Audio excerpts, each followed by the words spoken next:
לאחר שתתחברו בפעם הראשונה, תצטרכו לבצע מספר צעדים פשוטים על מנת להגדיר את החשבון שלכם. תחילה, צפו בסרטון ההדרכה שלנו. הוא יסביר לכם הרבה יותר טוב על הכלים השונים במערכת. לאחר שסיימתם לצפות בסרטון ההדרכה, הגיע הזמן לחבר את DSM Tool ואת חשבון האי-ביי שלכם. לחצו על הכפתור האדום, לוג אין. לחיצה על הכפתור האדום, תפתח טאב חדש ותביא אתכם להתחברות לאי-ביי. מלאו את פרטיכם ולחצו sign in. כעת, עליכם לאשר את האפליקציה ואת החיבור בין eBay לבין DSM Tool. סיימתם. אתם יכולים לסגור את החלון. כעת לחצו על הכפתור הירוק.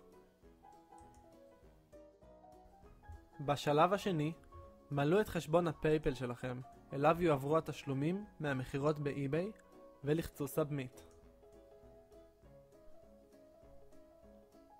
בשלב השלישי, עליכם לאשר את תנאי השימוש באתר, על ידי לחיצה על כפתור I agree, ולחיצה על הכפתור הירוק. סיימתם. אתם מוכנים לצאת לדרך. תנאי החבילה שלכם כעת הם תנאי החבילה החינמית. תוכלו לצפות בחבילות שלנו על ידי לחיצה על הכפתור הירוק, או לעבור ולהתנסות בחשבון החינמי שלכם על ידי לחיצה על הכפתור הלבן.